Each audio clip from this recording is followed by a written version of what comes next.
Some men are born with such darkness in their hearts that even their own mothers pray for their souls.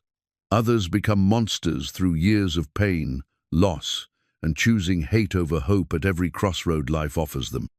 Marcus Bull Harrington was the second kind. In 1882, this 7-foot giant owned the biggest gold mine in Half Moon Gulch, Colorado. He ruled with his fists and fear. Workers who complained disappeared. Rivals who challenged him ended up dead. For 15 years, Bull crushed anyone who crossed him. Then Clara Whitmore came to town. She was hired to teach the miners' children. She was quiet and kind. She wasn't afraid of Bull like everyone else. Her gentle way started changing something deep inside his hardened heart. What happens when the most feared man meets the one woman who sees his hidden pain? Before we jump back in, tell us where you're tuning in from. And if this story touches you, make sure you're subscribed, because tomorrow I've saved something extra special for you. The morning sun cast long shadows across Half Moon Gulch as Marcus Harrington strapped his father's old belt around his massive waist. The tarnished silver buckle bore the family name in ornate letters, now dulled by 15 years of Colorado dust and bitter memories. His fingers traced the metal surface the same way they had every morning since he buried his father in the unmarked grave behind the mine. The buckle was all he had left of the man who taught him that kindness was weakness, that mercy was foolishness, and that the only language anyone understood was pain. Bull stood 7 feet tall in his worn leather boots, his frame filling the doorway of his cabin like a mountain blocking the sun. His hands, scarred from years of mining and fighting, could crush a man's skull or split a boulder with equal ease. Those same hands had built an empire of fear that stretched across 3 counties, and every soul in Half Moon Gulch knew better than to cross them. The town itself was a testament to his iron rule. Wooden buildings lined the single dirt road, their walls gray and weathered by mountain winds. The saloon stayed quiet during the day, its patrons too exhausted from the mines to cause much trouble. The general store kept its doors open, but its owner, old Pete Garrison, never looked Bull in the eye when he came for supplies. Even the church bells rang softer when Bull walked past, as if God himself was being respectful of the giant's presence. Bull's gold mine was the reason Half Moon Gulch existed at all. The Harrington mine had been pulling precious metal from the earth since 1867, when Bull's father first staked his claim. But where his father had been firm yet fair, Bull ruled through terror. His workers descended into the dark tunnels each morning, knowing that any complaint, any sign of weakness, any challenge to his authority could mean their last day on earth.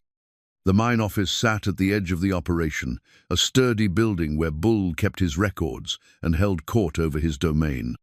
Inside, his desk was covered with reports, worker assignments, and the tools of his trade, not just ledgers and contracts, but also a collection of weapons that served as silent reminders of what happened to those who crossed him. A Colt revolver lay next to his coffee cup. A hunting knife rested beside the ink well. These weren't decorations, they were promises. Bull's foreman, Jake Morrison, was one of the few men who could look him in the eye without trembling. Jake had been with the operation for 10 years, long enough to understand the rules and smart enough to follow them. He was waiting outside the office when Bull arrived, his hat in his hands and worry lines creasing his weathered face. "Morning, Mr. Harrington," Jake said, falling into step beside the giant. "Got the daily reports ready for you." Bull nodded, his boots heavy on the wooden steps. Inside the office, he settled behind his desk while Jake spread out the papers. Production numbers, worker assignments, supply orders, the mathematics of extraction and profit that kept his empire running. "Turner's crew hit another vein yesterday," Jake reported. "Good quality ore. Looks like it'll keep them busy for weeks." "Good." Bull's voice was deep and rough, like stones grinding together. "What about the new men?" 3 of them came in on yesterday's stage, all experienced miners from the played-out claims over in Silver Creek. They know the work. Bull studied the names on the assignment sheet. New workers always posed a risk. They came with their own ideas about fair wages, safe conditions, and reasonable hours. It usually took a few weeks to break them of such notions. Put them with Morrison's crew, Bull decided. He knows how to teach proper respect. Jake nodded and made a note. They had discussed several more routine matters when the sound of wheels on gravel interrupted them. Both men looked toward the window as a dust-covered stagecoach rolled into town. It was the weekly run from Denver, carrying mail, supplies, and the occasional visitor brave enough to venture into Bull's territory. The coach stopped in front of the hotel, and Bull watched with mild interest as the passengers climbed down. 2 traveling merchants, a circuit preacher, and his attention sharpened a woman. She was small and neatly dressed, with dark hair pulled back under a simple hat. She carried herself with quiet dignity as she retrieved a worn leather satchel and a larger bag from the coach. "Wonder what brings a lady like that to Half Moon Gulch," Jake mused. Bull didn't answer, but he continued watching as the woman spoke briefly with the stage driver, then looked around the town with calm, assessing eyes. Most visitors to Half Moon Gulch looked nervous or frightened. This woman seemed merely curious, as if she was taking inventory of what she saw. "Jake," Bull said quietly, "find out who she is and what she wants." His foreman nodded and headed for the door, but before he could leave, another figure appeared in their line of sight. Tom Bradley, one of the town council members, was hurrying toward the woman with the eager gait of someone who had been waiting for her arrival. Bull watched the exchange through his window. Bradley shook the woman's hand warmly, gesturing toward different buildings around town as he spoke. Then he pointed toward the old warehouse at the far end of the main street, the empty building that had been sitting unused for the past 2 years. Something about the scene troubled Bull, though he couldn't say exactly what. The woman's calm demeanor, perhaps, or the way she nodded thoughtfully at whatever Bradley was telling her. She didn't look like someone who was just passing through. "Mr. Harrington?" Jake was still standing by the door, waiting. "Never mind," Bull said, turning back to his papers. "Get back to the mine. I want those new men working by noon." But even as he tried to focus on production reports and ore samples, Bull found his attention drifting back to the window. The woman was gone now, presumably following Bradley toward whatever destination he had in mind. The town had returned to its usual quiet rhythm, but something felt different, changed. Bull had learned long ago to trust his instincts. In the 15 years since his father's murder, those instincts had kept him alive and in power. They were telling him now that the arrival of this quiet, composed woman was going to mean trouble for his carefully ordered world. He stood and walked to the window, studying the empty spot where the stagecoach had been. The dust was already settling, but the feeling of unease remained. Bull had spent years building his reputation, establishing his control, making sure that everyone in Half Moon Gulch understood exactly who held their lives in his hands.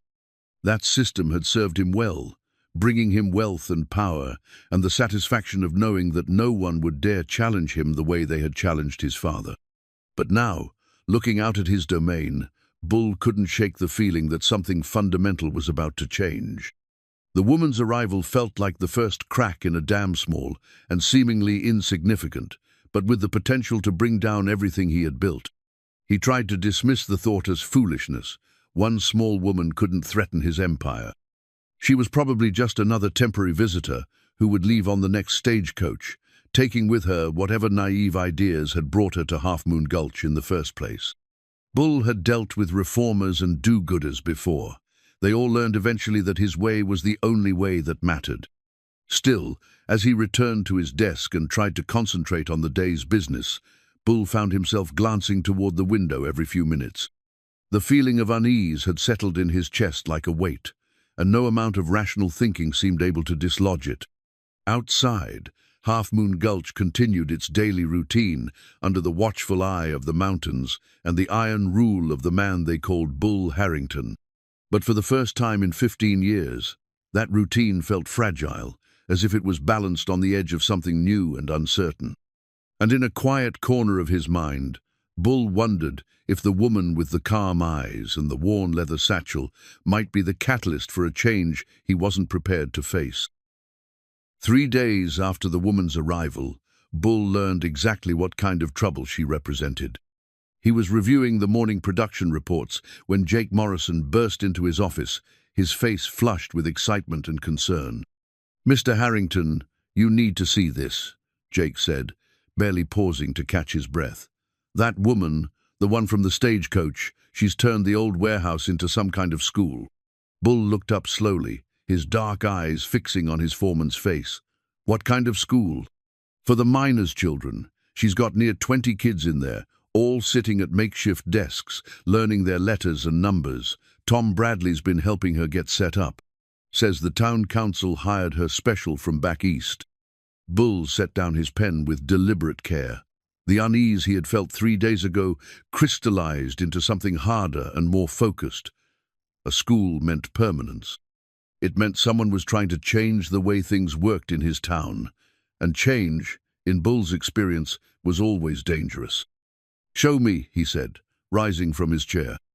The walk to the warehouse took only a few minutes, but with each step, Bull could feel his anger building.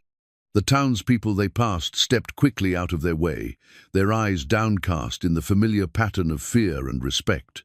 But when they reached the warehouse, something was different. The sound of children's voices drifted through the open windows, not the usual shouts and cries of play, but the rhythmic cadence of recitation. Through the dusty glass, Bull could see rows of young faces turned attentively toward a figure at the front of the room. The woman from the stagecoach stood before a makeshift blackboard, her posture straight and confident as she guided the children through their lesson. 23 children, Jake whispered, ages 6 to 14, all of them from mining families. Bull studied the scene with growing fury. These children should have been working, helping their families survive in the harsh reality of frontier life. Instead, they were wasting precious daylight hours on book learning that would serve them no purpose in the mines or the mountains. Worse, they were doing it under the guidance of an outsider who didn't understand the way things worked in Half Moon Gulch. Without warning, Bull stepped forward and pushed open the warehouse door. The heavy wooden panel swung wide, slamming against the wall with a crash that echoed through the improvised classroom. Every head turned toward the sound, and Bull saw 23 pairs of young eyes widen with fear. The woman, the teacher, turned as well, but her reaction was different. Instead of the terror he expected to see, her face showed only mild surprise and calm assessment. She was younger than he had thought, perhaps 30 years old, with intelligent brown eyes and a composed bearing that spoke of education and refinement. "Mr. Harrington," she said, and her voice carried the cultured accents of the East, "I was wondering when you might visit us." Bull stepped into the room, his massive frame blocking most of the doorway behind him. Several of the children shrank back in their seats, but the teacher, he still didn't know her name, remained perfectly still, watching him with those calm, assessing eyes. "You're on my property," Bull said, his voice carrying easily to every corner of the warehouse. "This building belongs to me." "Actually," the teacher replied, "the town council has leased this space for educational purposes. I have the papers if you'd like to see them." Bull took another step forward, and this time he heard one of the children whimper. It was Tommy Mackenzie, a skinny boy of maybe 8, whose father worked in the deep shafts. Tommy was clutching his slate board so tightly that his knuckles had gone white, and as Bull's shadow fell across his desk, the boy's hands began to tremble. "These children should be working," Bull said, his eyes never leaving the teacher's face, "learning useful skills that will help them survive in the real world. This," he gestured dismissively at the books and slates, "is nothing but Eastern foolishness that will fill their heads with impossible dreams." The teacher's expression didn't change, but Bull caught a slight tightening around her eyes. "Education opens doors, Mr. Harrington. It gives children choices they wouldn't otherwise have." "Choices." Bull's voice rose, and several of the children flinched. "The only choice that matters out here is whether you work hard or you starve. Everything else is luxury that poor families can't afford." As if summoned by his words, Tommy Mackenzie's slate board slipped from his trembling fingers. The child made a desperate grab for it, but fear had made him clumsy. The slate hit the wooden floor with a sharp crack, splitting cleanly in two. The room fell absolutely silent. Tommy stared down at the broken pieces of his slate, his young face crumpling with the knowledge that his family couldn't afford to replace it. Tears began to well in his eyes, and Bull could see the boy bracing himself for the blow he was sure would come. It was exactly the reaction Bull was accustomed to, the immediate assumption that any mistake would be met with violence. Bull looked down at the broken slate, then at the trembling child, then at the teacher who was watching him with those steady, unafraid eyes. In that moment, something strange happened. Instead of the familiar surge of anger and the impulse to lash out, Bull felt something else entirely, something that might have been recognition or memory or regret. He remembered being 8 years old himself, standing in his father's office with a broken tool in his hands, waiting for the belt or the fist that would teach him never to be careless again. He remembered the fear, the certainty that he deserved whatever punishment was coming, the way that fear had hardened into anger and then into cruelty as the years passed. The silence stretched on, heavy with expectation and fear. Tommy Mackenzie continued to stare at his broken slate, his small shoulders shaking with suppressed sobs. The other children watched Bull with the wide-eyed terror of prey animals facing a predator. And the teacher, still nameless in his mind, continued to watch him with those calm, measuring eyes, as if she was seeing something in him that even he didn't know was there. Bull bent down slowly, his movement causing every child in the room to shrink back further.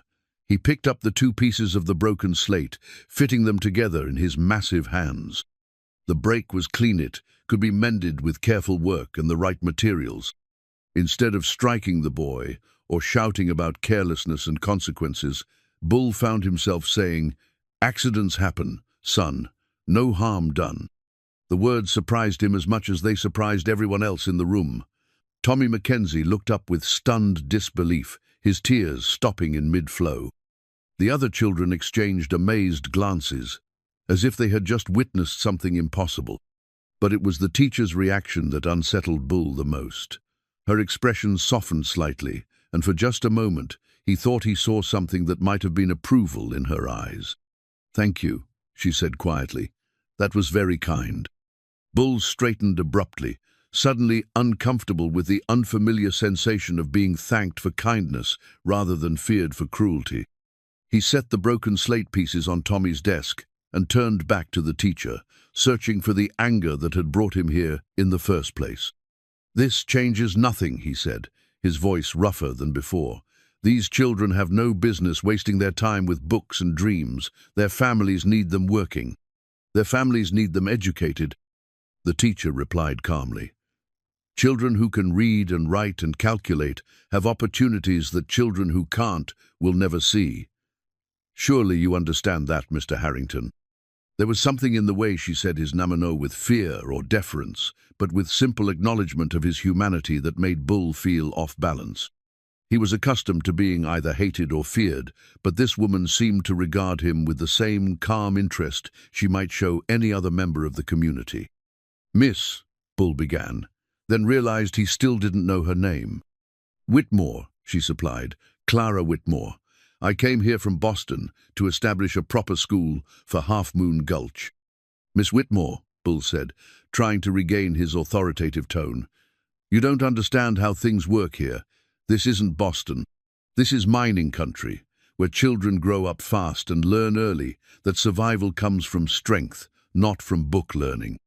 Clara Whitmore tilted her head slightly, studying him with those disconcerting eyes. "And yet here you are, Mr. Harrington, clearly an educated man yourself. Someone taught you to read and write and manage complex business operations. Surely that education has served you well." The observation caught Bull off guard. It was true, his father had insisted on education, hiring tutors, and demanding that his son master not just the physical aspects of mining, but also the financial and legal complexities of running a business. That education had been crucial to building his empire, to understanding contracts and negotiations, and the intricate web of relationships that kept his operation profitable. But admitting that would undermine his argument, so Bull fell back on the authority that had served him for 15 years. "What I do or don't do is none of your concern," he said coldly, "but what happens in my town is very much my business, and I'm telling you that this school is a waste of time and effort." "Then we'll have to agree to disagree," Clara said, her tone remaining perfectly polite. "The town council has hired me to educate these children, and I intend to do exactly that." Bull stared at her, waiting for some sign of the fear or intimidation that his presence usually inspired. But Clara Whitmore continued to meet his gaze steadily, her composure unshaken by his size, his reputation, or his obvious displeasure. For 15 years, no one had stood up to Bull Harrington. No one had challenged his authority or questioned his decisions. The fact that this small, quiet woman was doing both and doing it with such calm confidence left him feeling strangely powerless. "We'll see about that," he said finally, and turned toward the door. As he walked away from the warehouse, Bull could feel Clara Whitmore's eyes following him. The encounter had not gone as he had expected. Instead of crushing this challenge to his authority, he found himself more confused and unsettled than before. Behind him, he heard the gentle sound of Clara's voice as she resumed the interrupted lesson, and despite himself, Bull found himself slowing his steps to listen. There was something in that voice, something warm and patient and utterly unafraid that stirred memories he had thought buried forever. Bull couldn't stop thinking about Clara Whitmore's eyes. For 3 days after their confrontation in the warehouse, those calm, unafraid eyes haunted him. They appeared in his dreams and lingered at the edge of his vision when he tried to focus on his work. Most disturbing of all, they held no trace of the fear he had grown accustomed to seeing in every face that looked upon him. He sat in his office, his father's mining ledger open before him, but the neat columns of numbers and worker assessments blurred together as his mind wandered. The ledger was a testament to his systematic approach to control-levery worker catalogued, every infraction noted, every punishment recorded. It was the mathematics of oppression, written in his own careful hand. Morrison J., late to shift, docked half-day's pay. Stevens R., questioned safety procedures, reassigned to dangerous tunnel 7. Patterson W., showed disrespect to foreman, terminated with prejudice. Page after page of cold calculations that had kept his empire running smoothly for 15 years. But now, staring at his father's old ledger, Bull found himself remembering Clara's words about education, opening doors and giving children choices. What kind of choices had his own systematic cruelty closed off? A commotion outside his office drew his attention away from the troubling thoughts. Through his window, he could see a crowd gathering near the mine entrance. Jake Morrison was at the center of it, his face grim as he directed several men to carry something or someone toward the mining office. Bull rose quickly and stepped outside. The crowd parted automatically before him, revealing the cause of the disturbance. Pete Kowalski, one of his most experienced miners, lay unconscious on a makeshift stretcher.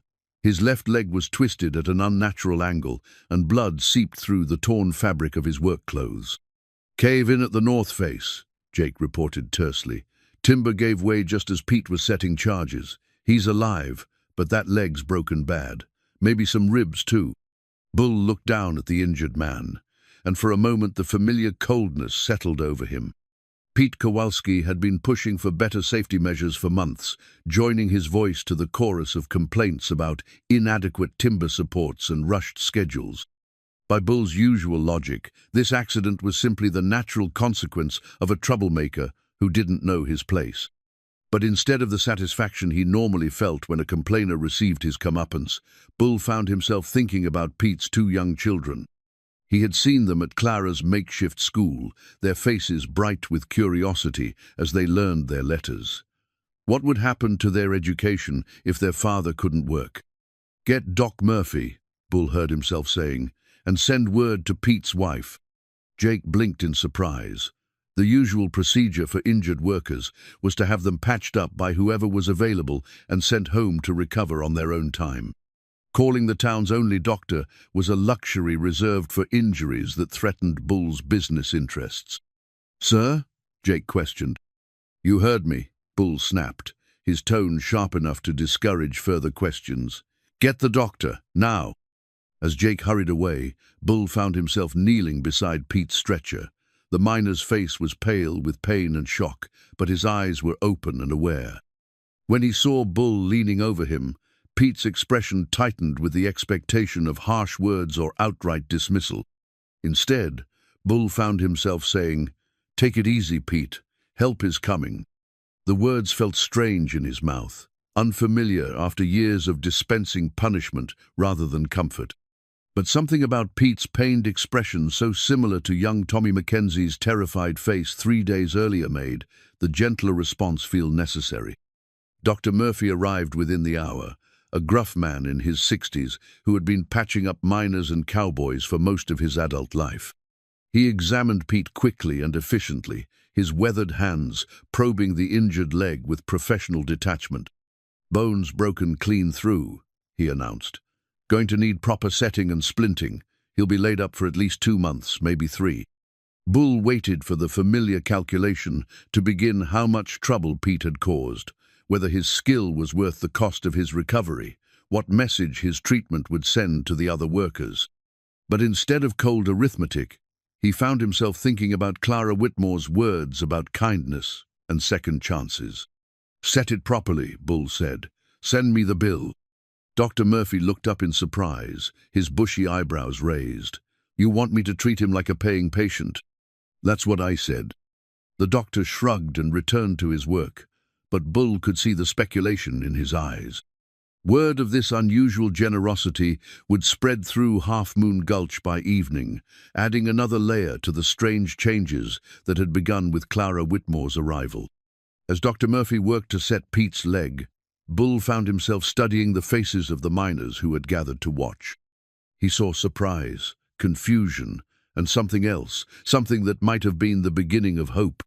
These men had worked under his harsh rule for years, accepting brutal conditions and arbitrary punishments as the price of employment. Now they were witnessing an act of mercy from the man they had learned to fear above all others. The change in their expressions made Bull uncomfortable. He was accustomed to ruling through fear and intimidation, not through unexpected kindness that left people wondering about his motives. But as he looked at their faces, he realized that fear, while effective, had never earned him anything approaching respect or loyalty. Later that afternoon, after Pete had been taken home with his leg properly splintered and a bottle of laudanum for the pain, Bull found himself walking through town with no particular destination in mind. His steps seemed to carry him naturally toward the old warehouse, where the sound of children's voices drifted through the open windows. He stopped across the street, keeping to the shadows where he could observe without being seen. Through the dusty glass, he could make out Clara Whitmore moving between the rows of makeshift desks, helping individual students with their work. Her manner was patient and encouraging, a stark contrast to the harsh discipline that had characterized his own education. As he watched, he saw Tommy Mackenzie raise his hand, the same boy who had dropped his slate in terror just 3 days earlier. Clara moved to his desk with a gentle smile, leaning down to examine his work. Whatever she saw there must have pleased her, because she nodded approvingly and said something that made Tommy beam with pride. The scene stirred something uncomfortable in Bull's chest, not anger this time, but something softer and more complex. He remembered his own childhood hunger for approval, for some sign that his efforts were recognized and valued. His father had been sparing with praise, believing that satisfaction led to complacency and that a boy needed constant challenges to develop proper strength. Bull had learned those lessons well, perhaps too well. He had built his empire on the foundation of his father's harsh teachings, never questioning whether there might be other ways to motivate and lead. But watching Clara's gentle encouragement of young Tommy, he found himself wondering what kind of man he might have become if someone had shown him such patient kindness. The thought was disturbing enough to send him walking again, his long strides carrying him back toward the safety of his office and the familiar comfort of his ledgers and reports. But even surrounded by the trappings of his power, Bull found it impossible to shake the image of Clara Whitmore's gentle smile or the sound of children's laughter drifting from the improvised schoolhouse. That evening, as he sat alone in his cabin with a glass of whiskey and the day's production reports, Bull found himself taking out a piece of paper and a pen. He began to write, slowly and carefully, crafting words that he had no intention of sending, but that seemed important to put down on paper nonetheless. "Miss Whitmore," he wrote, "I have been thinking about our conversation regarding education and opportunity. Perhaps there is some merit to your position that I had not previously considered." He stared at the words for a long time, then crumpled the paper and threw it into the fireplace. But as he watched the flames consume his tentative attempt at conciliation, Bull found himself already composing another version in his mind that might someday find the courage to leave his cabin and make its way to the gentle schoolteacher who had begun to chip away at the walls he had built around his heart. Outside his window, Half Moon Gulch settled into its evening routine under a canopy of stars. But for the first time in 15 years, the town's most feared resident found himself questioning whether the man he had become was truly the man he was meant to be. The wooden horse took Bull 3 evenings to carve. He worked on it in the privacy of his cabin, his massive hands surprisingly gentle as they shaped the small piece of pine. Each night after the mine closed and the town settled into darkness, he would take out his knife and continue the careful work of transforming rough wood into something that might bring joy to a child. He told himself he was just keeping his hands busy, just passing the time during the long evening hours. But deep down, Bull knew the truth. He was creating something beautiful for the first time in his adult life, and the unfamiliar satisfaction it brought him was both wonderful and terrifying. The horse was simple in design, no bigger than a man's palm, with flowing lines that suggested movement and grace. Bull had never considered himself an artist, but something about the quiet work of carving reminded him of peaceful moments from his childhood, before violence and loss had hardened his heart into stone. Meanwhile, Clara Whitmore's school was causing ripples throughout Half Moon Gulch. Some of the parents had grown nervous about their children spending time in the presence of someone who had caught Bull Harrington's attention. They whispered among themselves about what might happen if the giant decided that the school was a threat to his authority. Would their children become pawns in some larger conflict they didn't understand? Mary Kowalski was among the most worried. With her husband Pete still recovering from his mining accident, she depended entirely on Bull's unexpected mercy for her family's survival. The fact that he was paying for Pete's medical care had been a blessing she never expected, but it also made her acutely aware of how precarious their situation remained. If Bull decided that her children's attendance at Clara's school was some kind of betrayal or defiance, he could withdraw his support and leave them destitute. Maybe Sarah and little Pete should stay home for a while, she confided to her neighbor, Emma Thompson, as they hung laundry behind their modest houses. "Just until we know which way the wind's blowing with Mr. Harrington." Emma nodded thoughtfully, her own concerns evident. "My Tom's been coming home different since he started at that school. More confident, asking questions about things beyond these mountains. It's good to see, but it also makes me nervous. What if he gets ideas about leaving Half Moon Gulch? What if the learning makes him dissatisfied with mining life?" These fears weren't uncommon. Throughout the town's history, parents had watched their brightest children disappear over the mountains, drawn away by opportunities in the cities. Education had always carried the risk of loss, the possibility that knowledge would create desires that couldn't be satisfied in a small mining community. But Clara understood these concerns and addressed them with her characteristic patience. When Mary Kowalski finally worked up the courage to express her worries, Clara listened carefully before responding. "Mrs. Kowalski," Clara said gently, "education doesn't have to mean leaving home. It can mean improving home. A child who can read and calculate will be better equipped to help your family succeed, whether that's in mining or in any other endeavor they choose to pursue." As if to prove her point, Clara had begun incorporating practical skills into her lessons. The children learned their arithmetic by calculating ore yields and mine production. They practiced their writing by composing letters to relatives in distant towns. Geography lessons focused on Colorado's mining regions and the routes that connected them to markets in Denver and beyond. These practical applications helped ease some parental concerns, but they also had an unexpected effect on Bull himself. When Jake Morrison mentioned that several of the children were now able to help their families with basic bookkeeping and correspondence, Bull felt something that might have been pride stirring in his chest. The feeling grew stronger when he witnessed the changes in the children themselves. Tommy Mackenzie, the boy who had trembled in terror during their first encounter, now walked with more confidence through town. When Bull encountered him outside the general store, the child didn't shrink away in fear. Instead, he offered a polite greeting and continued on his way, his small shoulders straight with newfound self-assurance. It was this growing confidence in the children that finally prompted Bull to make his first anonymous contribution to the school. On a cold morning in late October, Clara arrived at the warehouse to find a pile of coal neatly stacked outside the door, along with several boxes of candles and a collection of new slate boards to replace the broken and worn ones the children had been using. There was no note, no signature, no indication of where the supplies had come from. But Clara was not naive about the realities of power in Half Moon Gulch. Only one person in town had the resources and authority to provide such materials without fanfare or explanation. That afternoon, she made her way to Bull's office at the mine. She found him bent over his ledgers, his massive frame hunched over the desk as he made careful notations in the margins. When she knocked on the open door, he looked up with an expression of carefully controlled surprise. "Miss Whitmore," he said, rising from his chair, "what brings you here?" "I came to thank whoever provided the supplies for the school," Clara said, stepping into the office. "The coal and candles and slate boards that appeared this morning."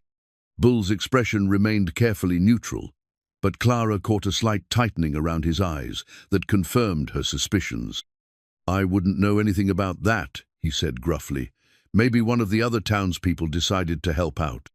Clara smiled, a gentle expression that somehow made Bull feel more transparent than he was comfortable with. "Perhaps. But I wanted to make sure that whoever was responsible knew how much their generosity means to the children, and to me." The simple words of gratitude hit Bull harder than he had expected. He couldn't remember the last time someone had thanked him for anything other than showing mercy when they expected violence. The unfamiliar warmth that spread through his chest made him shift uncomfortably in his chair. "The children need proper supplies if they're going to learn," he found himself saying, then immediately regretted the admission. Clara's smile widened slightly. "Yes, they do, and they're learning beautifully. Tommy Mackenzie can now write his full name without any help. Sarah Kowalski is working through arithmetic problems that would challenge some adults. Little Pete Thompson has memorized half the poems in our reading primer." Despite himself, Bull felt a surge of something that might have been pride. These were the children of his workers, the next generation of Half Moon Gulch residents. If they were truly learning and growing under Clara's guidance, perhaps there was something to be said for education after all. "That's," Bull began, then stopped himself. He had been about to say, "That's good," but such an admission would undermine everything he had argued during their first confrontation. Clara seemed to understand his dilemma. "Change isn't always comfortable, Mr. Harrington," she said gently, "but it's often necessary for growth." The observation was simple enough, but it carried implications that made Bull deeply uncomfortable. Was she talking about the children's growth or his own? And what did she see when she looked at him with those calm, assessing eyes? Before he could formulate a response, Clara continued, "I wonder if you might consider visiting the school again, not to challenge what we're doing, but to see the progress the children have made. I think you might be surprised by what education can accomplish." The invitation caught Bull off guard. He had assumed that their first encounter had established clear battle lines between Themi's opposition to the school versus her determination to continue teaching. But Clara seemed to be offering something different, the possibility of understanding rather than conflict. "I don't think that would be appropriate," Bull said carefully. "The children are afraid of me. My presence would only disrupt their learning." "Some of them were afraid," Clara agreed. "But fear fades when it's replaced by familiarity. You showed kindness to Tommy when you could have shown cruelty. The children remember that." Bull thought about the wooden horse in his cabin, still unfinished on his workbench. For 3 nights, he had carved away at the simple toy, imagining the moment when he might give it to one of Clara's students.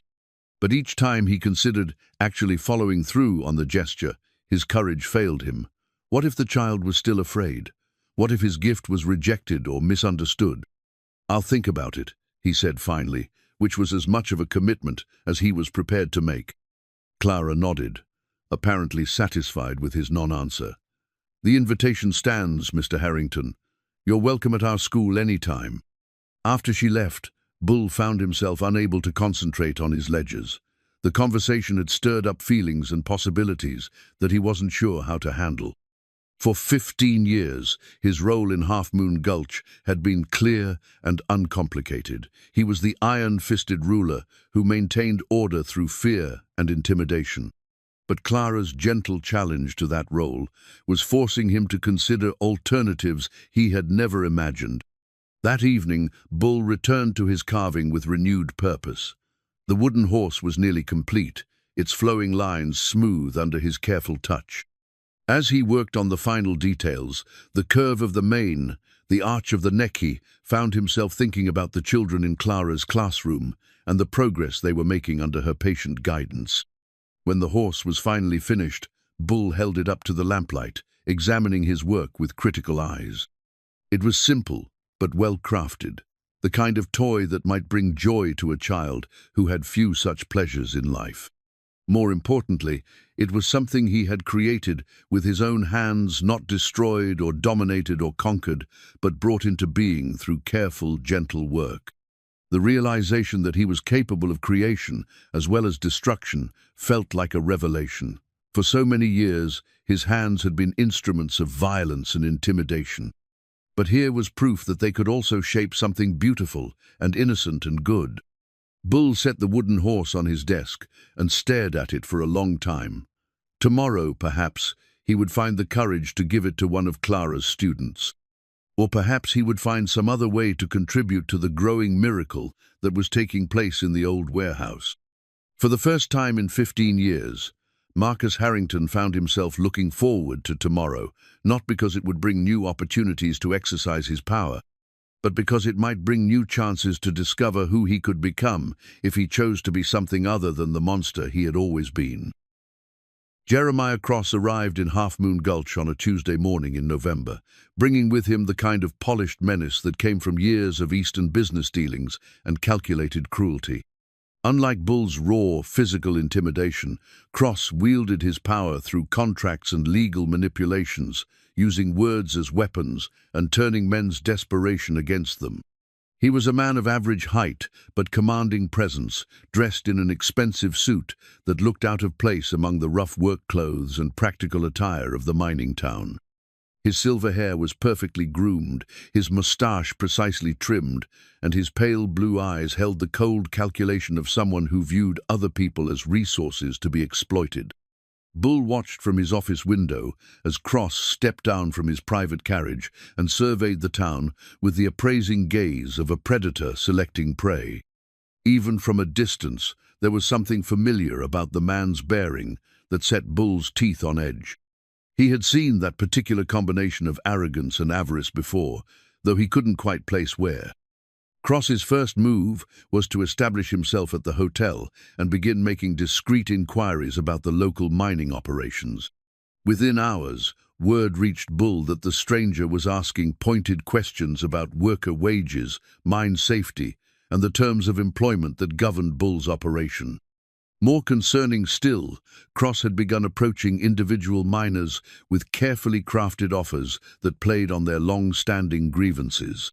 "He's offering 20% higher wages," Jake Morrison reported during their evening meeting, "plus better safety conditions and shorter shifts. Says he's planning to open a new operation just north of town and needs experienced men to get it started." Bull studied his foreman's weathered face, looking for signs of temptation or disloyalty. Jake had been with him for 10 years, but 20% higher wages was nothing to dismiss lightly, especially for men with families to feed. "And what did you tell him?" Bull asked. "That? I'd think about it," Jake admitted.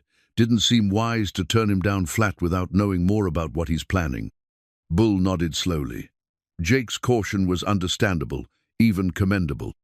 But the fact that his most trusted foreman was even considering Cross's offer was a clear sign that Bull's iron grip on the local labor force might not be as secure as he had believed. The next few days brought more troubling news. Cross had established himself as a charming and generous presence in the town's social circles, buying drinks at the saloon and making substantial donations to various civic causes.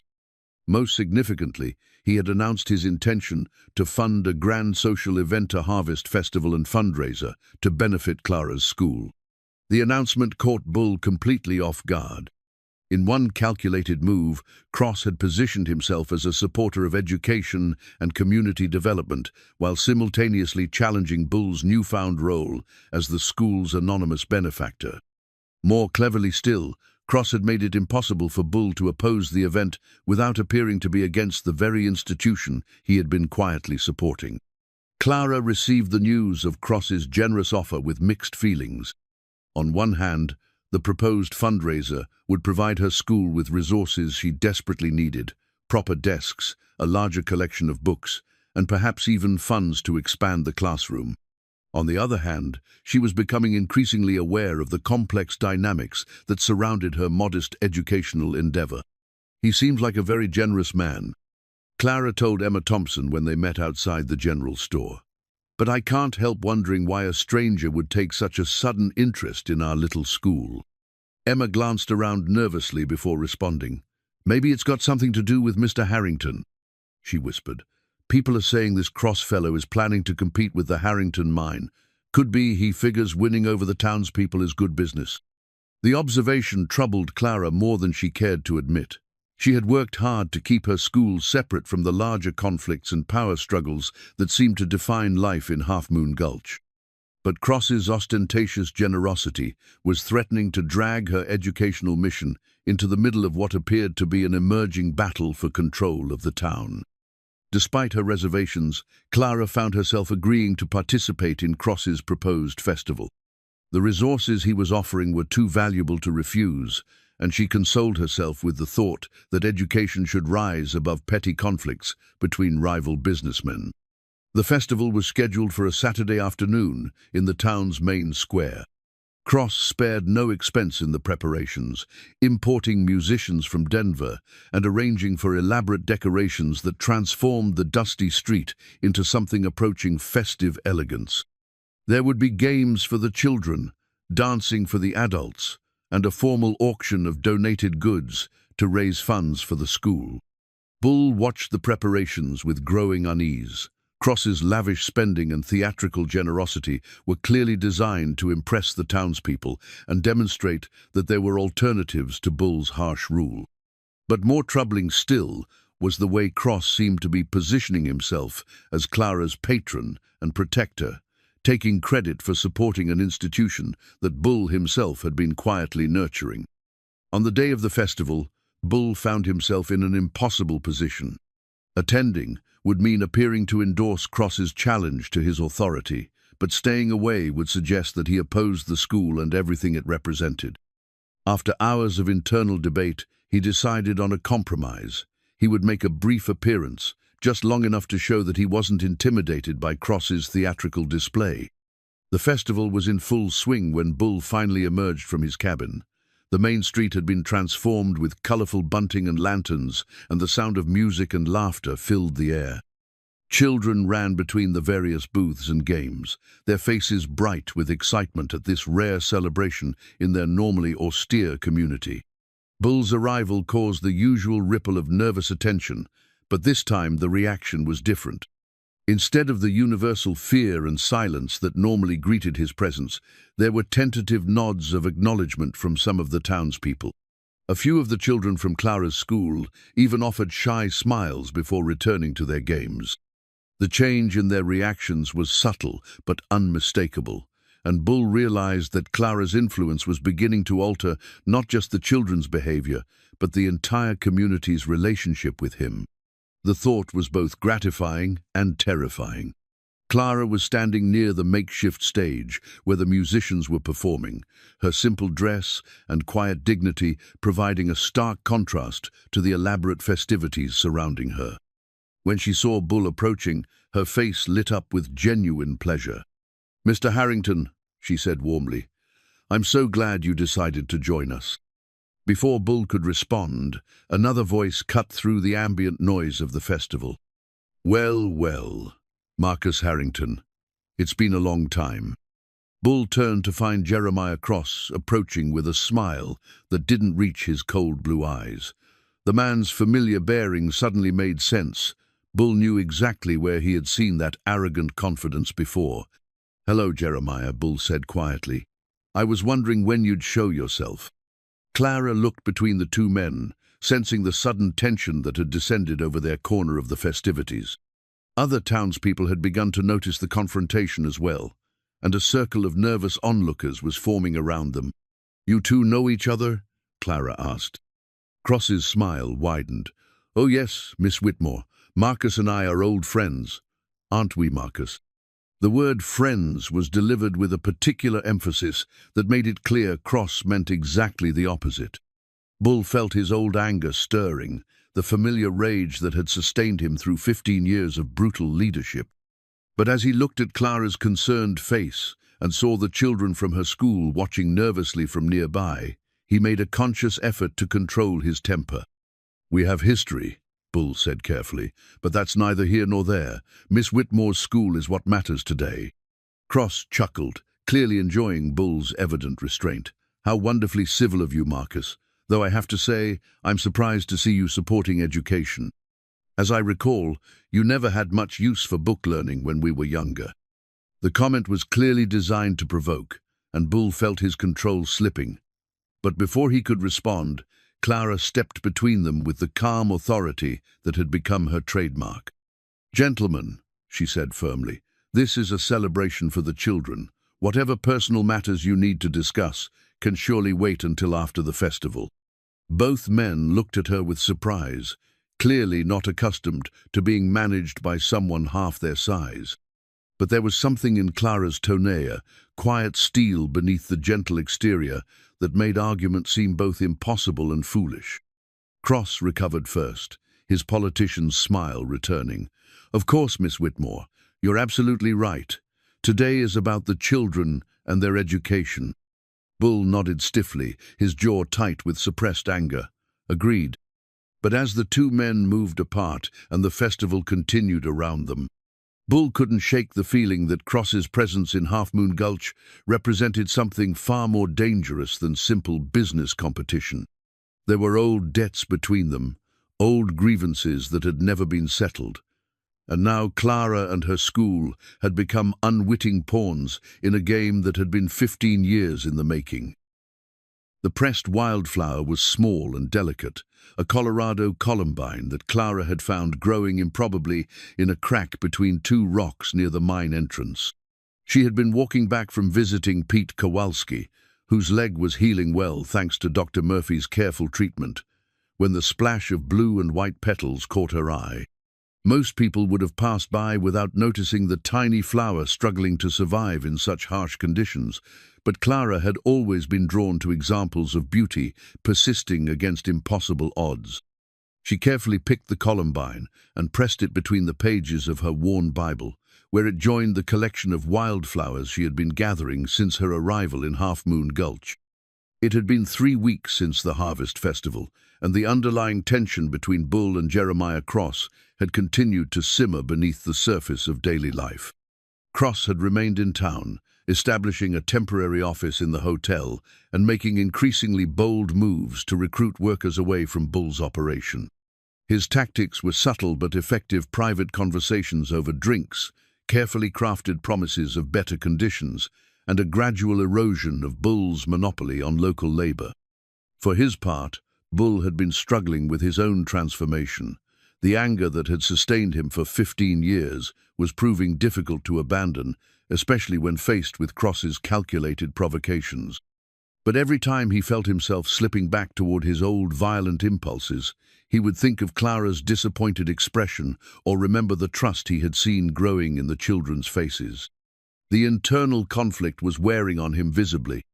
Jake Morrison had commented on his increasingly erratic moods, and several of the miners had mentioned Bull's uncharacteristic restraint in situations that would previously have resulted in swift and brutal punishment.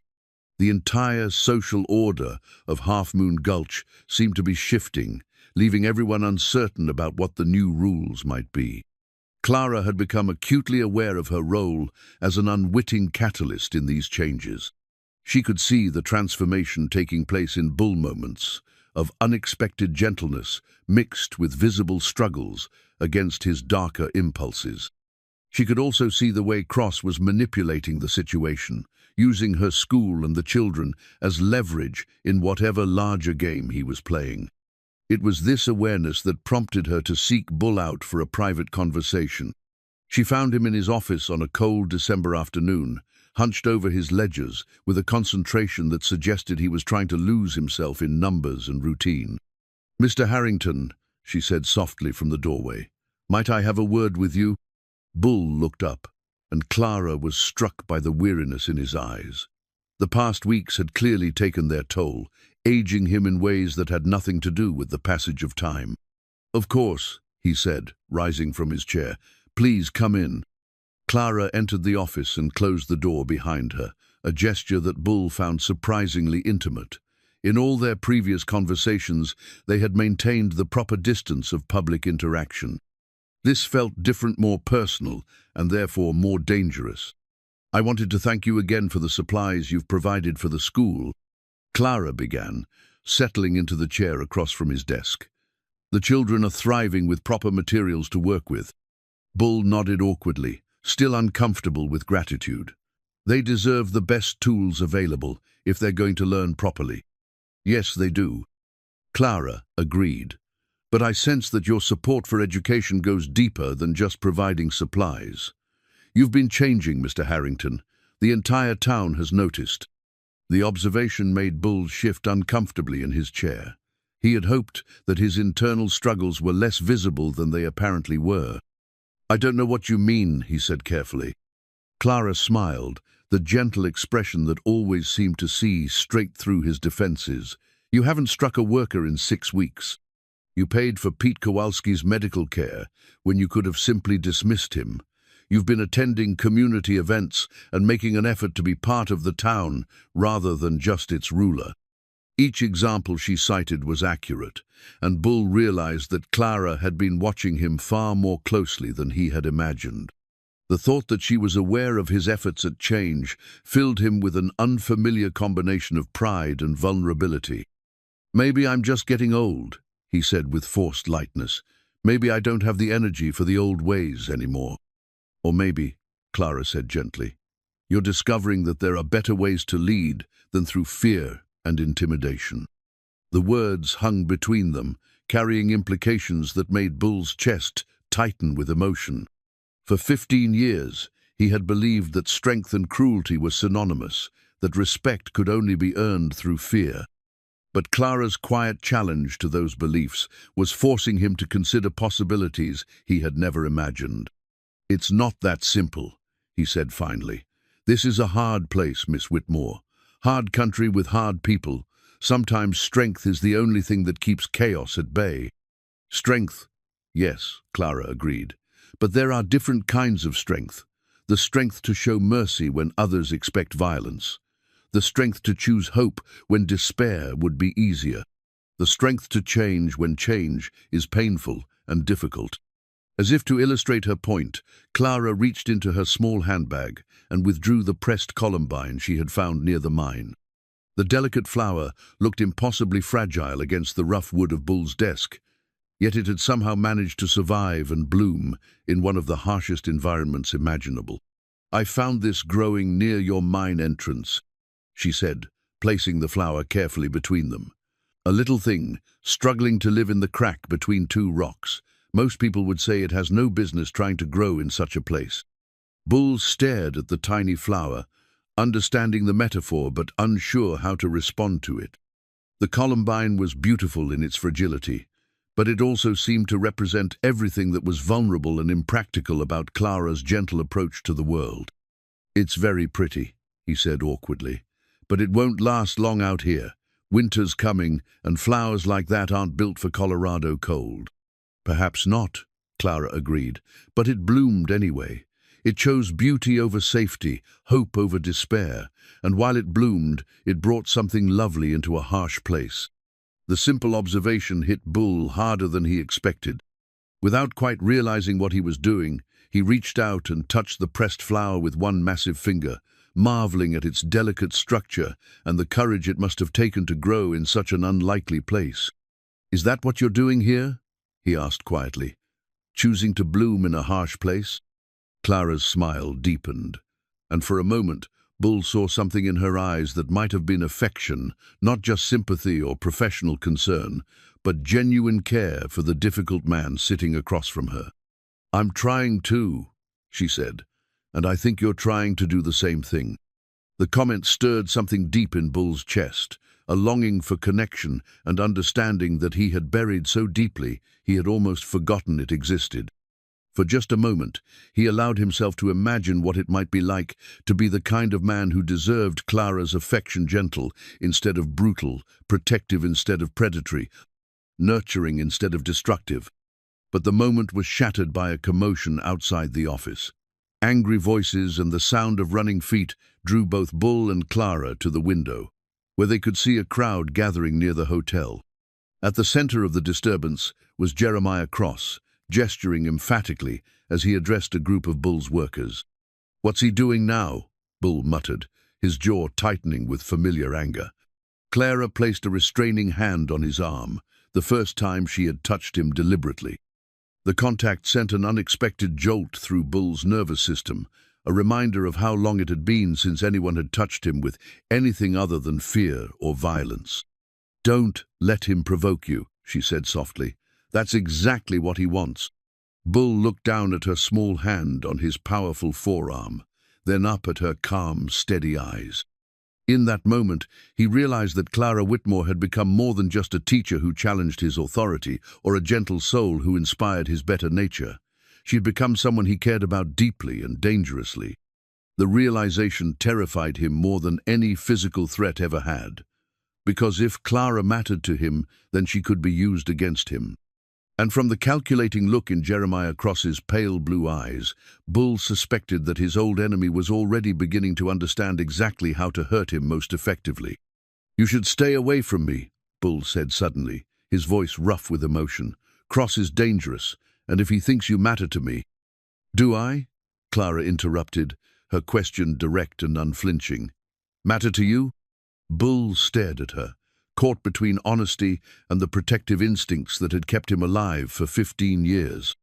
Outside, Cross's voice rose above the crowd, and Bull could hear the poisonous words designed to turn his workers against him.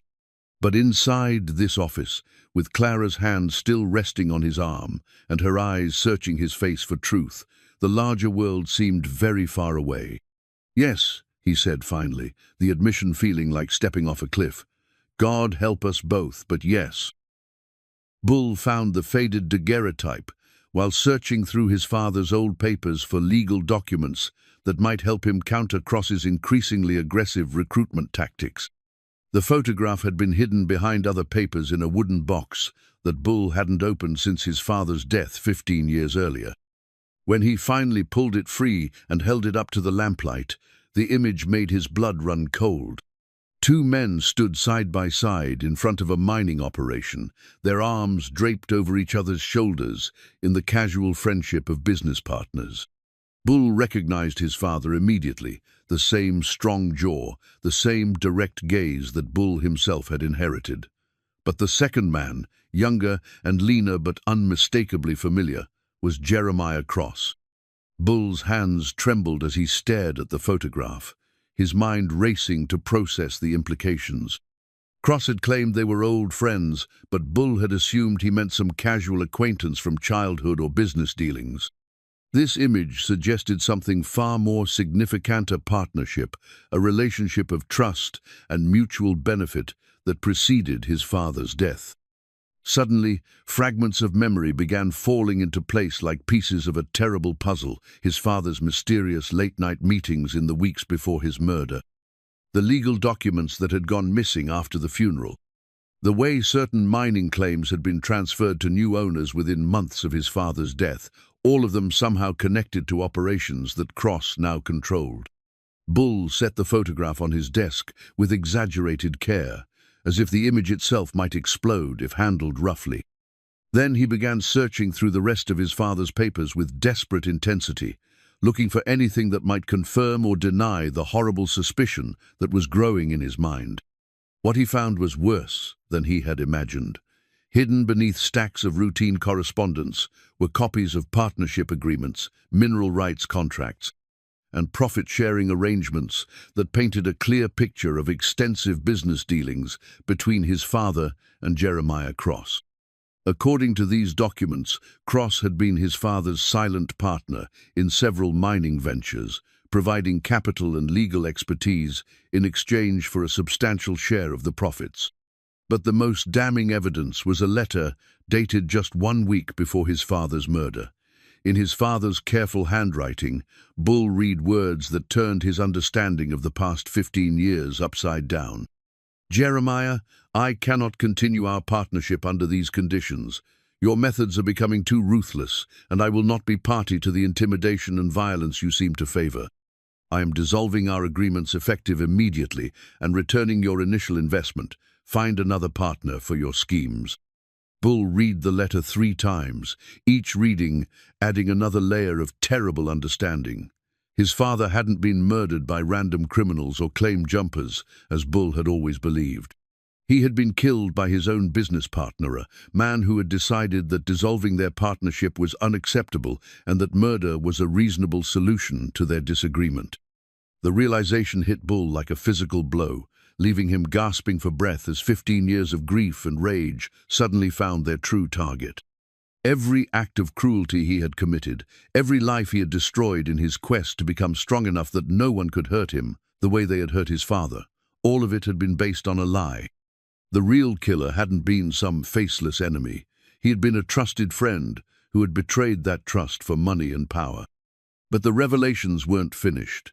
As Bull continued searching through the papers, he found evidence that Cross's crimes extended far beyond his father's murder. There were forged documents, transferring mineral rights, false witness statements about mining accidents, and correspondence that suggested Cross had been systematically eliminating business rivals throughout Colorado for more than 20 years. The pattern was always the same. Cross would approach successful mine owners with offers of partnership or investment. If they accepted, he would gradually gain control of their operations through legal manipulation and calculated pressure. If they refused, they would suffer mysterious accidents or simply disappear, leaving their claims vulnerable to seizure through bureaucratic machinations. Bull's father had been neither the first nor the last victim of Cross's methodical elimination of competition. But he had been unique in one crucial way. He had recognized Cross's true nature and tried to end their partnership before it was too late. That decision had cost him his life and transformed his son into the very kind of monster that Cross himself represented. The irony was crushing. In his determination to become strong enough to protect himself from men like his father's killer, Bull had become exactly like the man who had murdered his father. He had spent 15 years perfecting the same ruthless tactics, the same casual violence, the same willingness to destroy anyone who stood in his way.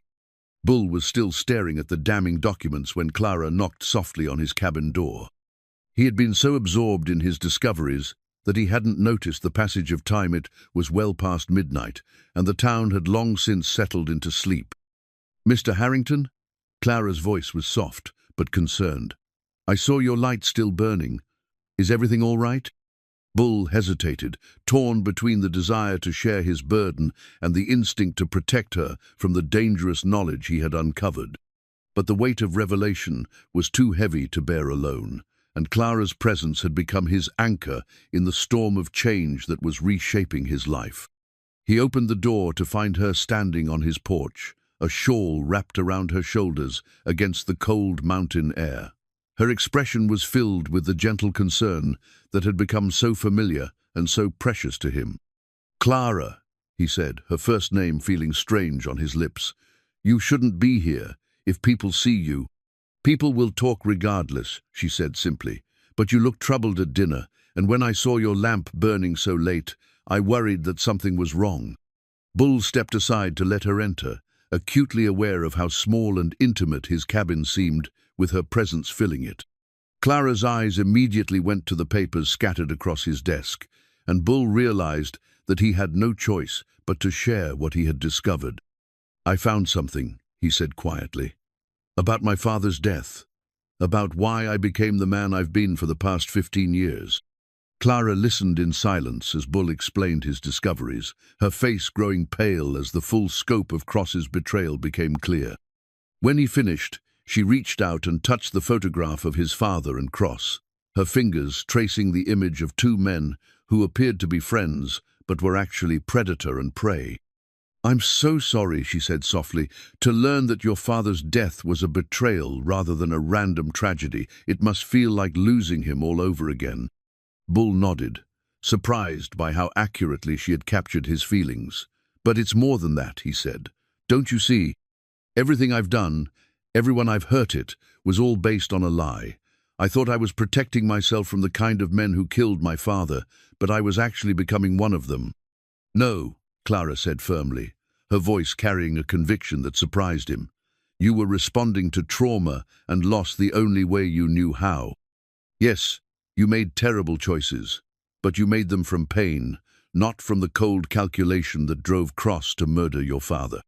The distinction she was drawing felt important, though Bull wasn't sure he understood why. "Does it matter? The people I've hurt don't care about my motivations." "It matters because it means you can choose differently," Clara said. "Cross chose to become a killer and a manipulator because it served his purposes. You became cruel because you were trying to protect yourself from becoming a victim. Now that you know the truth, you can choose who you want to be going forward." Bull stared at her, amazed by her ability to find hope and possibility, even in the darkest revelations. "What if it's too late? What if I've gone too far down the dark path to find my way back?" Clara smiled, the gentle expression that had become his guiding light through the confusion of change. "The fact that you're asking that question suggests that it's not too late at all." But even as Bull felt a glimmer of hope at her words, a darker realization was taking shape in his mind. Cross hadn't returned to Half Moon Gulch simply to compete for mining territory or recruit workers. He had come because he recognized that Bull was changing, becoming vulnerable, developing connections that could be exploited. And the most exploitable connection of all was sitting right here in Bull's cabin, offering comfort and hope to a man who had never learned to receive either without suspicion. "Clara," Bull said urgently, "you need to understand what this means. Cross didn't come here for business. He came because he sees me as a threat, someone who might eventually discover the truth about my father's death. And now that he knows about you, about what you mean to me." "What do I mean to you?" Clara asked, echoing her question from their previous conversation. Bull looked at her calm, beautiful face and felt something break open in his chestnut, the familiar crack of anger or violence, but something softer and more dangerous. "You mean everything?" he said simply. "You're the reason I want to be better than I've been. You're the hope I never knew I was missing." Clara's eyes filled with tears, but she didn't look away. "Then we'll face whatever comes together," she said. "Cross may have destroyed your father, but he won't destroy what we're building here." Bull wanted to believe her, but he could already see the shape of Cross's strategy forming. The man who had murdered his father was patient and calculating, willing to wait years for the perfect moment to strike. And that moment was approaching fast, with Clara positioned as both the prize and the weapon in a game that Bull was only beginning to understand. Bull's father's gold pocket watch had stopped at exactly 11, 47, frozen at the moment when Jeremiah Cross's bullet had ended Thomas Harrington's life 15 years ago. Bull had carried the watch every day since the funeral, its silent face serving as a constant reminder of loss and the need for vigilance. But now, staring at the motionless hands in the lamplight of his cabin, he understood that the watch represented something different. Time itself had stopped for him on that terrible night, trapping him in an endless cycle of anger and revenge. The revelation about Cross's betrayal had shattered Bull's world, but it had also clarified his choices with brutal precision. He could continue down the path of violence that had defined the past 15 years, meeting Cross's calculated cruelty with his own brutal response. Or he could choose the harder road that Clara had shown him, the path of justice rather than vengeance, law rather than lynch mob mentality. The decision became urgent when Clara failed to appear for the school's morning session 3 days after their conversation in his cabin. Bull had been watching the warehouse from his office, a daily routine that had become as natural as breathing. When the usual stream of children arrived but no warm light appeared in the windows, he knew something was terribly wrong. He found Tommy Mackenzie waiting outside the locked warehouse. The boy's face creased with worry as he clutched his slate board. "She's not here, Mr. Harrington," Tommy said, his voice small and frightened. "Miss Clara always comes early to light the stove and prepare our lessons. She's never been late before." Bull felt ice forming in his stomach as he tried the warehouse door and found it secured from the outside. Clara's routine was as reliable as sunrise-ish, arrived each morning an hour before the children to prepare the day's activities. Her absence could only mean one thing. "Tommy," Bull said, fighting to keep his voice calm, "I want you to go home and tell your mother that school is cancelled today. Tell all the other children the same thing." The boy nodded and scampered away, leaving Bull alone with his growing fear and rage. He made his way quickly to Clara's boarding house, where the landlady confirmed his worst suspicions. "She never came home last night," Mrs. Patterson said, wringing her hands with worry. "I heard her leave around 10 o'clock. Said she was going for a walk to clear her head. That was the last I saw of her." Bull thanked the woman and walked back toward the center of town, his mind racing through possibilities and probabilities. Clara's evening walk would have taken her along the main street and perhaps up toward the overlook, where she sometimes went to think. It was a route that would have taken her past the hotel where Cross was staying. His suspicions were confirmed when he found Jake Morrison waiting outside his office with grim news. "Found this nailed to your door this morning," Jake said, handing Bull a folded piece of expensive paper. "Figured you'd want to see it right away." Bull unfolded the note with hands that trembled slightly despite his efforts at control. The message was brief and written in Cross's precise handwriting. "Marcus, Miss Whitmore is enjoying my hospitality at my temporary residence in the mountains. If you wish to see her again, you will sign over the deed to your mine and leave Half Moon Gulch permanently. You have until sunset tomorrow to decide. Come alone to Eagle's Nest Canyon at the appointed time if you choose to comply. Any attempt to involve the law or bring assistance will result in unfortunate consequences for your lovely teacher, J. Cross." Bull read the note twice, his vision blurring with rage that threatened to overwhelm his newfound restraint.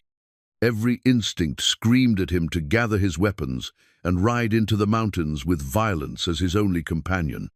For 15 years, that response had served him well, crushing enemies and obstacles through the application of overwhelming force.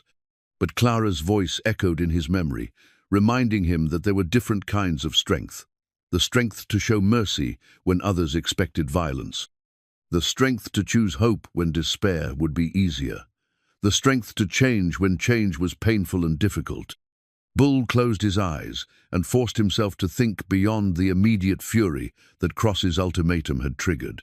This was exactly what his enemy wanted for Bull to revert to his old ways, to become the monster that Cross himself represented. But giving in to those impulses would mean betraying everything that Clara had taught him about becoming a better man. Instead, Bull began to plan with the methodical precision that had made him successful in business as well as violence. Cross had made several crucial mistakes in his calculations. First, He had assumed that Bull would act alone, not recognizing how much the community had changed during Clara's brief time among them. Second, he had underestimated the loyalty that Bull's recent transformation had begun to inspire among his workers. And third, he had chosen a location for his ultimatum that Bull knew better than almost any man alive. Eagle's Nest Canyon was where Bull's father had first taught him to mine, showing him how to read the rock formations and identify the telltale signs of mineral deposits. Bull had spent countless hours in those mountains as a boy, learning every trail and cave and hidden passage. If Cross thought he could use the terrain to his advantage, he was about to discover how wrong that assumption was. But Bull's real advantage wasn't geographical, it was moral. For the first time in 15 years, he was fighting for something more important than his own power or survival. He was fighting for Clara, for the school, for the future of Half Moon Gulch itself. And that kind of motivation, he was beginning to understand, was more powerful than fear or anger could ever be. Bull spent the rest of the day making careful preparations, but not the kind that Cross would expect. Instead of gathering weapons and planning an assault, he visited the town's civil authorities and formally filed charges of kidnapping against Jeremiah Cross. He wrote out a detailed confession of his own crimes over the past 15 years, to be delivered to the territorial marshal if he didn't return from Eagle's Nest Canyon. And most importantly, he gathered evidence of Cross's long history of murder and fraud, creating a legal case that would ensure justice even if Bull himself didn't survive the confrontation. As evening approached, Bull found himself surrounded by an unexpected group of allies. Jake Morrison had organized a dozen of Bull's most experienced miners, men who had worked for him long enough to recognize the changes he had undergone. Tom Bradley represented the town council, while Dr. Murphy carried medical supplies in case they were needed. Even Pete Kowalski had insisted on joining the rescue effort, his recently healed leg strong enough to support him in the saddle. "You don't have to do this," Bull told them as they gathered in front of his office. "Cross is dangerous, and this isn't your fight." "With respect, Mr. Harrington," Jake said quietly, "it became our fight the moment he took Miss Clara. She's been good to our children, good to this town. We're not about to let some fancy stranger hurt her." The show of solidarity moved Bull more than he cared to admit. For years, these men had followed him out of fear and necessity. Now they were choosing to stand with him out of something that might actually be loyalty, even friendship. As they prepared to ride toward Eagle's Nest Canyon, Bull pulled out his father's pocket watch one final time. The hand still pointed to 11:47, still frozen at the moment when Cross's bullet had stopped more than just Thomas Harrington's heart. But looking at the silent timepiece now, Bull realized that some things were more important than the past. It was time to let the watch and the anger it represented finally rest. He was about to slip the watch back into his pocket when something made him reconsider. Instead, he wound the mechanism carefully and felt it spring to life, the familiar ticking resuming after 15 years of silence. The hands began to move again, marking the passage of moments that would lead either to redemption or destruction. Time, Bull realized, didn't have to remain frozen at moments of loss and betrayal. It could move forward, carrying hope and possibility along with the weight of memory. And as he mounted his horse and led his unlikely band of allies toward the mountains where Clara waited, Bull felt something he hadn't experienced in 15 years, the sense that the future might hold something better than the past. The ride to Eagle's Nest Canyon would take most of the night, but Bull was no longer in a hurry to reach his destination through violence and rage. Instead, he was moving forward with purpose and planning, surrounded by people who had chosen to trust him, despite everything he had done. For the first time since his father's death, Bull Harrington was fighting for something worth saving, rather than something worth destroying.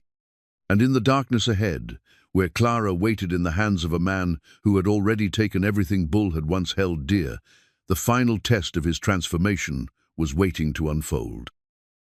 The lantern from Bull's mine cast dancing shadows across the rocky walls of Eagle's Nest Canyon as he made his way through the narrow passages he had learned as a boy. The familiar weight of the miner's lamp in his hand served as a reminder that he was no longer the rage-driven destroyer who had built his reputation on fear and violence. Tonight, he was something different, a man moving through darkness toward the light of redemption. Bull had left his allies, positioned at strategic points around the canyon's rim, each man armed with evidence of Cross's crimes rather than weapons of war. If Bull failed to return by dawn, they had instructions to ride immediately to the territorial capital and present their case to the federal marshal. Justice would be served, regardless of what happened in the caves below. The path through the canyon was treacherous in the darkness, but Bull's childhood memories guided him along routes that few other men knew existed. Cross had chosen Eagle's Nest because it appeared to be a natural fortress with limited access points and excellent defensive positions. But Bull understood the true geography of this place, the hidden passages and forgotten mine shafts that honeycombed the entire mountainside. As he climbed higher into the canyon, following the faint glow of firelight that marked Cross's temporary camp, Bull could feel the old fury trying to resurface. Every step brought back memories of his father's death, of the 15 years of misdirected anger that had followed. But each time the rage threatened to overwhelm him, he remembered Clara's gentle voice speaking of different kinds of strength. The strength to show mercy when others expected violence. Bull paused at a rocky outcropping that overlooked Cross's campsite. Below him, he could see 3 men gathered around a fire, their rifles close at hand, but their posture relaxed. Cross sat apart from the others, his pale eyes reflecting the firelight as he stared into the flames with the satisfaction of a predator who believes his trap has been perfectly set. Clara sat bound to a tree at the edge of the camp, her head bowed but her posture still dignified, despite her circumstances. Even from this distance, Bull could see that she was unharmed, though her calm composure in the face of danger only strengthened his resolve to end this confrontation without bloodshed. Bull studied the scene carefully, counting weapons and noting escape routes with the tactical precision that had served him well in business negotiations. 3 hired guns, probably recruited from the same pool of drifters and outlaws that Cross had used for his other crimes. They were dangerous men, but they were also mercenaries fighting for pay rather than principle. That distinction might prove crucial in the confrontation to come. Moving with the stealth his father had taught him during their mining expeditions, Bull began his descent toward the camp. He kept to the shadows, using the natural rock formations to mask his approach, while the lantern's light guided his steps through the treacherous terrain. He was within 50 feet of the camp when one of Cross's men spotted the approaching glow of his lantern. The gunman's shout of alarm shattered the nighttime quiet, sending his companions scrambling for their weapons while Cross rose smoothly from his position by the fire. "Well, well," Cross called out, his voice carrying easily across the rocky amphitheater. "Marcus Harrington, arriving exactly on schedule. Though I notice you seem to have brought a light with you instead of the deed to your mine." Bull stepped into the circle of firelight, his lantern held steady in his left hand, while his right remained conspicuously empty. The 3 gunmen had their rifles trained on him, but their expressions showed confusion rather than bloodlust. They had been hired to intimidate and, if necessary, kill. But Bull's calm arrival with nothing but a miner's lamp had clearly not been part of their expectations. "Hello, Jeremiah," Bull said quietly, his voice carrying none of the rage that Cross had undoubtedly expected. "I came to collect Miss Whitmore and to settle our business once and for all." Cross smiled, the cold expression that Bull remembered from their youth. "I'm afraid the terms of our arrangement were quite specific, Marcus. The deed to your mine, in exchange for the lovely teacher's safety. I don't see any legal documents in your hands." "That's because I'm not giving you my mine," Bull replied. "I'm offering you something else instead." The declaration caught Cross off guard, his calculated composure slipping slightly. "And what exactly do you think you have that I might want?" Bull reached slowly into his coat pocket, his movements deliberate and non-threatening. The 3 gunmen tensed, but he emerged with nothing more dangerous than a folded piece of paper, the daguerreotype of Cross and his father, that had revealed the truth about the past. I have the proof of what you really are, Bull said, holding up the photograph so that Cross could see it clearly in the firelight. Pictures, documents, witness statements. Everything the territorial marshal needs to hang you for murdering my father and God knows how many other men. Cross's face went pale in the flickering light, his eyes fixed on the image that connected him to Thomas Harrington's murder. For a moment, the mask of civilized charm slipped completely, revealing the cold killer beneath. You think that changes anything? Cross snarled. You think anyone will care about the death of one miner 15 years ago? I think they'll care about the pattern, Bull replied calmly.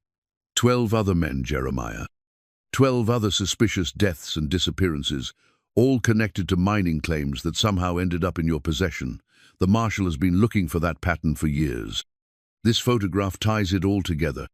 The 3 gunmen were beginning to look nervous, their gazes shifting between Bull and Cross as they realized they might be working for someone far more dangerous than they had bargained for. Hired muscle was one thing, but conspiracy in multiple murders was a hanging offense that no amount of pay could justify. Cross seemed to sense his men's wavering loyalty, because his voice took on the commanding tone of someone accustomed to buying obedience through fear and gold. Kill him, he ordered sharply. Kill him now, and we'll all disappear into Mexico with enough money to live like kings. But the gunmen hesitated, their weapons still trained on Bull, but their expressions uncertain. Something about Bull's calm demeanor and the terrible accusations he had leveled against Cross had shaken their confidence in their employer's version of events. It was in that moment of hesitation that Bull made his crucial decision. Instead of drawing a weapon or diving for cover, he did something that no one in the canyon expected. He began to speak to Cross's hired guns, as if they were reasonable men capable of making moral choices. You 3, Bull said, his voice carrying the authority he had developed through years of leadership. You're being paid to kidnap and murder for a man who's killed at least 13 people in cold blood. Is that really how you want to end your lives? On the wrong end of a federal noose? The question hung in the air like smoke from the campfire, and Bull could see doubt beginning to crack the facade of professional indifference that the gunmen had maintained. These were hard men who had done hard things, but they were also pragmatists who understood the difference between manageable risk and suicidal stupidity. One of them, a grizzled veteran with intelligent eyes, slowly lowered his rifle. I signed on to lean on miners and maybe rough up some claim jumpers, he said quietly. Nobody said anything about hanging for murder. Cross's face contorted with rage as he realized his hired muscle was abandoning him. You'll hang anyway if you let him leave here alive, he shouted. He knows too much about all of us. But Bull shook his head, his expression remaining calm despite the tension crackling through the air. I know nothing about you 3 except that you were hired under false pretenses. Walk away now, and you'll never see me again. Stay, and you'll be accessories to kidnapping and attempted murder when the marshal arrives. The mention of the marshal caused another shift in the dynamic, as Cross realized that Bull's calm confidence might be based on more than just bluff and bravado. You're lying, Cross said, but uncertainty had crept into his voice. You came alone. You always come alone. Bull smiled for the first time since entering the canyon, an expression that held no warmth but carried the satisfaction of a well-executed plan. Did I? He asked simply, and raised his lantern high above his head in an unmistakable signal.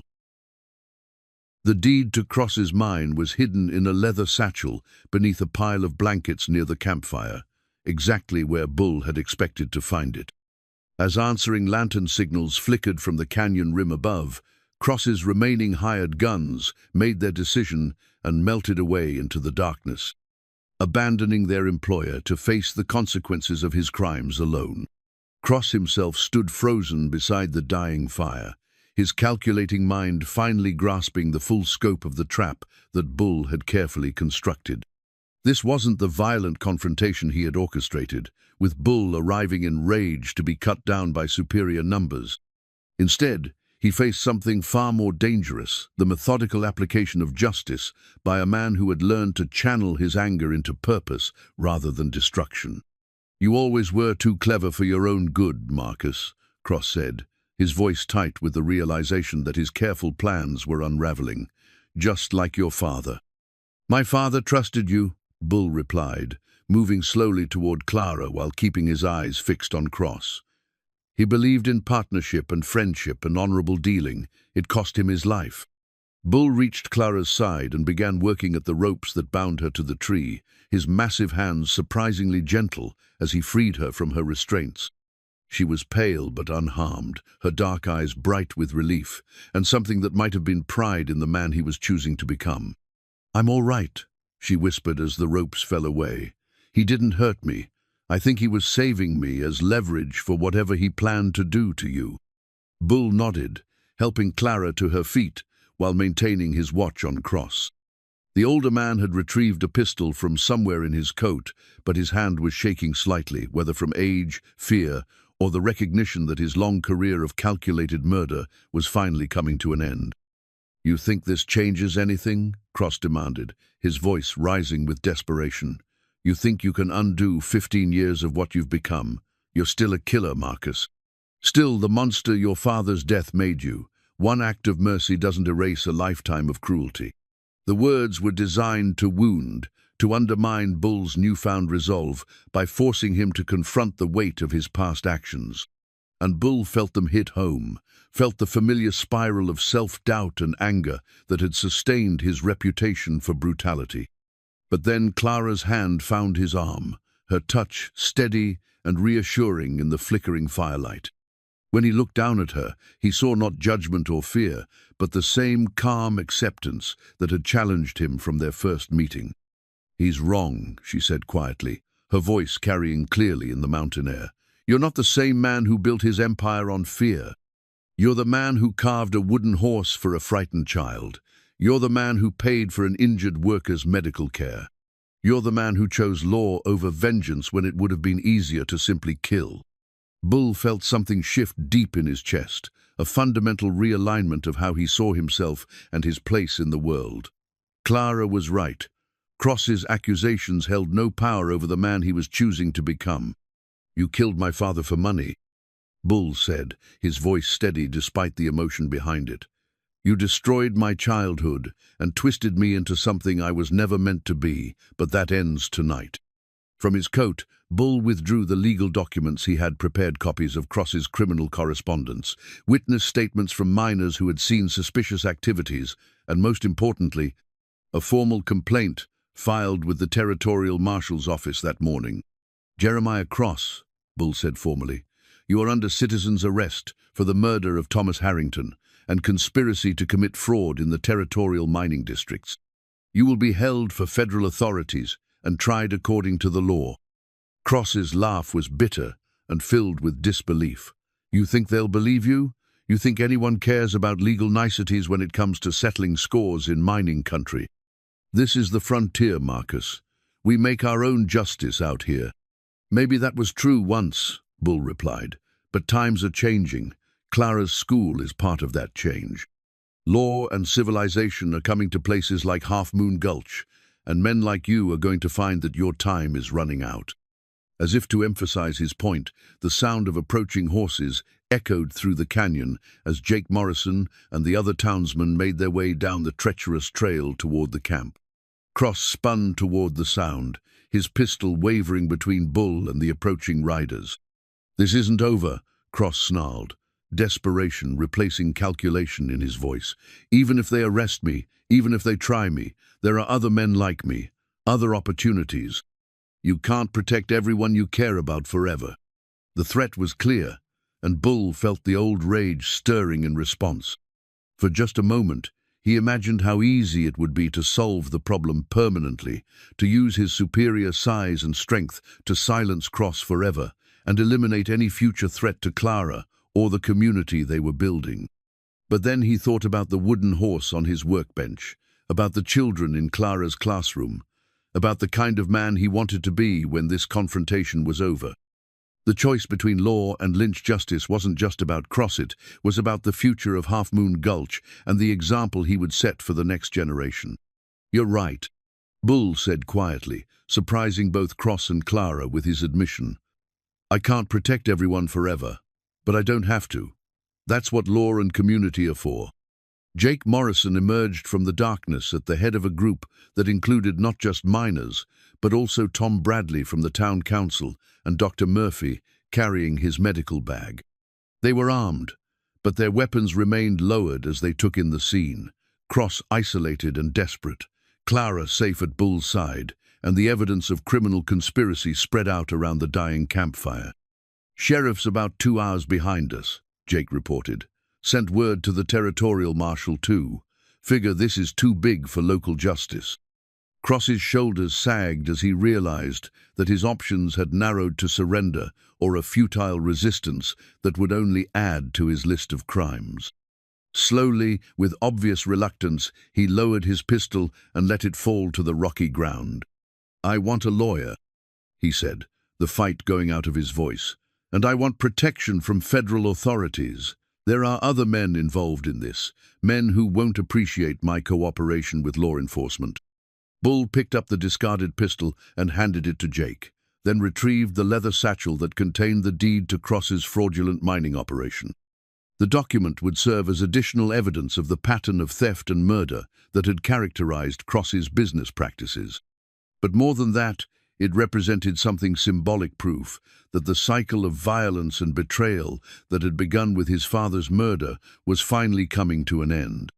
Not through vengeance or brutality, but through the patient application of justice and the rule of law. As the townsmen secured Cross and prepared to escort him back to Half Moon Gulch, Bull found himself alone with Clara beside the dying campfire. The lantern that had guided him through the darkness of the canyon still burned steadily in his hand, its light a reminder that even in the deepest darkness, it was possible to find a way forward.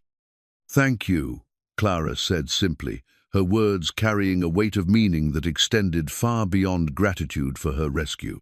Bull looked down at her, this remarkable woman who had seen past his reputation to the man he could become, and felt something that had been frozen in his chest for 15 years finally begin to thaw.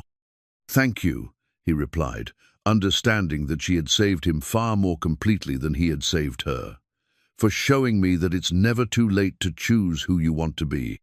Above them, the first pale light of dawn was beginning to touch the canyon rim, marking the end of the longest night of Bull's life and the beginning of whatever came next. In his pocket, his father's watch ticked steadily, its hands moving forward into a future that held more hope than he had dared to imagine in 15 years. The wedding rings were simple bands crafted from gold that Bull had mined himself, transformed in the forge from raw ore into symbols of love and commitment. He had spent weeks learning the delicate work of jewelry making, his massive hands gradually acquiring the precision needed to shape the precious metal into something worthy of the woman who had changed his life. 6 months had passed since Jeremiah Cross was taken away in federal custody, charged with multiple counts of murder, fraud, and conspiracy. His trial in Denver had been swift and decisive, with Bull's evidence providing the foundation for a conviction that finally brought justice for his father's death and the deaths of 12 other men. Cross would spend his remaining years in the territorial prison, a broken man whose empire of fear had crumbled beneath the weight of truth and law. But it was the changes in Half Moon Gulch itself that truly marked the transformation that had begun with Clara's arrival.